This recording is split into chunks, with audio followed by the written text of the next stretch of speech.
الحمد لله نحمده ونستعينه ونستغفره ونتوب إليه ونعوذ بالله من شرور أنفسنا ومن سيئات أعمالنا من يهد الله فلا مضل له ومن يضلل فلا هادي له أشهد أن لا إله إلا الله وأشهد أن محمدا عبده ورسوله صلوات الله وسلامه عليه وعلى آله وصحبه أجمعين ومن اهتدى بهديهم إلى يوم الدين ما بعد. Assalamualaikum warahmatullahi ta'ala wabarakatuh.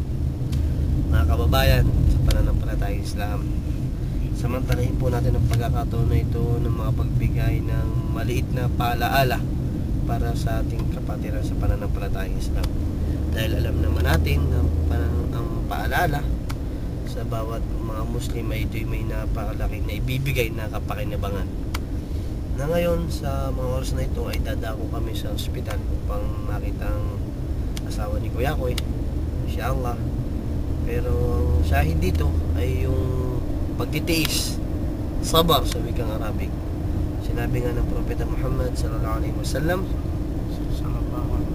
ajaban li amril mu'min, masyaallah, sinabi ng Nabi, ajaban li amril mu'min inna amrahu kulluhu lahu khair walaysa dhalika li ahadin wa in asabat sarra syakar fahuwa khairun lahu wa in asabat sarra sabar fahuwa khairun lahu.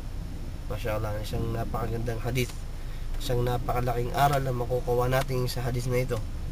Ano ba ang ibig sabihin ng hadith na ito? Sinabi ng Propeta Muhammad, ajaban, kagulat-gulat o kabigha-bighani, kabigla-bigla ang sitwasyon ng isang mu'min.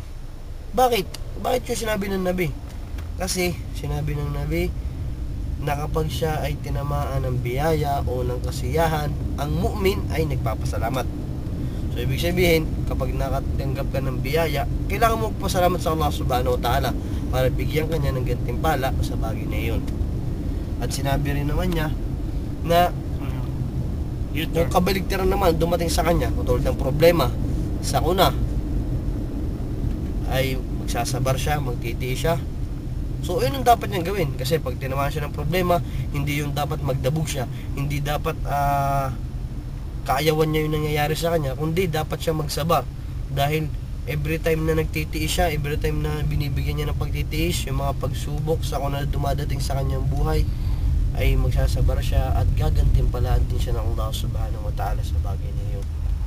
Tandaan natin, ang sabar ay isang napakagandang katangian na dapat ito ay nasa isang Muslim, nasa isang nananampalataya, nasa isang tao na naniniwala sa Allah subhanahu wa ta'ala. At hanggang dito na lamang sa muling pagkikita mga kapatid sa pananampalatayang Islam. Wasalamualaikum wa yuwaffiqna bima qulna wa sami'na. Assalamualaikum warahmatullahi ta'ala wabarakatuh.